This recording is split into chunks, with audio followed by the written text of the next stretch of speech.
नमस्कार दोस्तों, जय श्री कृष्णा, राधे राधे। भगवान हनुमान जी और मंगल देवता की महिमा से जुड़ी एक प्रेरणादायक कथा। मंगलवार का व्रत भगवान हनुमान जी को समर्पित होता है। इस दिन भक्त उपवास रखते हैं, हनुमान चालीसा, सुंदरकांड और राम नाम का जप करते हैं। यह व्रत विशेष रूप से भय, रोग, कर्ज, शत्रु बाधा और न्यायिक मामलों से मुक्ति के लिए किया जाता है।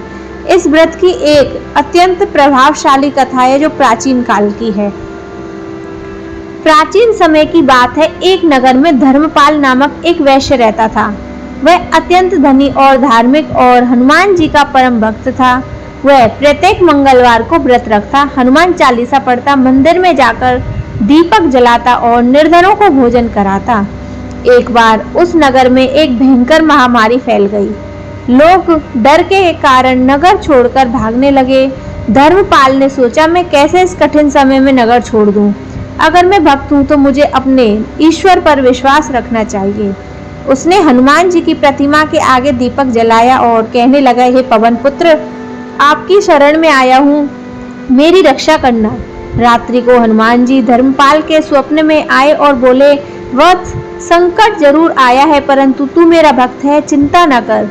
मंगलवार का व्रत तू करता आया है, उसी का फल तुझे अब मिलेगा। कल से महामारी खत्म हो जाएगी। अगले दिन जैसे ही सूरज निकला, नगर की स्थिति बदलने लगी। लोग जो बीमार थे ठीक होने लगे। नगर में शांति लौट आई। लोग जान गए कि यह चमत्कार हनुमान जी के भक्त धर्मपाल की भक्ति का फल है। कथा का दूसरा भाग, एक निर्धन ब्राह्मण की कथा। उसी नगर में एक निर्धन ब्राह्मण भी रहता था। उसका नाम ब्रजमोहन था। वह अत्यंत विद्वान परंतु गरीब था। उसके परिवार में कई दिन से भोजन नहीं बना था। एक दिन वह भूखा प्यासा हनुमान मंदिर पहुंचा और रोने लगा। उसे देख एक साधु आए और बोले, तू मंगलवार का व्रत क्यों नहीं करता? ब्राह्मण ने कहा, मेरे पास तो अन्न भी नहीं, व्रत कैसे करूं? साधु ने कहा, हनुमान जी भाव के भूखे होते हैं, अन्न के नहीं। तू जल पीकर ही व्रत रखेगा तो वह स्वीकार होगा। ब्रजमोहन ने वही किया। मंगलवार का दिन आया। उसने जल पीकर उपवास किया और हनुमान चालीसा का पाठ किया। रात्रि में हनुमान जी उसके स्वप्न में आए और बोले, ब्राह्मण, तू सच्चा भक्त है। कल तुझे जो पहला यजमान बुलाए उसका कार्य कर, फिर देख चमत्कार। अगले दिन वह धनी सेठ ने उसे अपने पुत्र के यज्ञ में बुलाया। ब्राह्मण ने वहां श्रेष्ठ विद्वता से पूजा कराई। सेठ अत्यंत प्रसन्न हुआ और उसे सोना, अन्न, वस्त्र भेंट में दिया। ब्रजमोहन के घर लक्ष्मी का वास हो गया। उसने संकल्प लिया कि वह जीवन भर मंगलवार का व्रत करेगा और हनुमान जी की सेवा करेगा।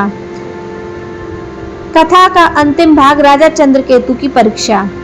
तो दोस्तों, यह हनुमान जी की तीसरी कहानी है। प्राचीन काल में एक राजा था, चंद्रकेतु। वह धर्मनिष्ठ था परंतु अहंकारी भी हो गया था। उसने सोचा, मैं स्वयं धर्म का पालन करता हूँ, मुझे किसी देवता की आवश्यकता नहीं। एक बार उसके राज्य में अकाल पड़ा। प्रजा त्राही त्राही करने लगी। तब एक वृद्ध साधु ने कहा, राजन, तू हनुमान जी का अपमान कर रहा है, मंगलवार का व्रत कर, प्रायश्चित कर। राजा ने व्रत रखा, मंदिर में पूजा की। रात्रि को हनुमान जी उसके स्वप्न में आए और बोले, अहंकार त्यागो, धर्म सेवा करो, तब राज्य में पुनः समृद्धि आएगी। राजा ने अपने दोष स्वीकार करे, प्रायश्चित किया और अगले मंगलवार से नियमित व्रत रखने लगा। कुछ ही दिनों में राज्य में अन्न वर्षा हुई और सुख शांति लौट आई।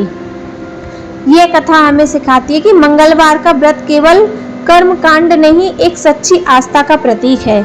जब कोई भक्त सच्चे मन से मंगलवार को व्रत रखता है तो उसकी सभी मनोकामनाएं हनुमान जी पूरा करते हैं। शनि, राहु, मंगल ग्रह के दोष शांत होते हैं, मानसिक शांति और आत्मबल मिलता है।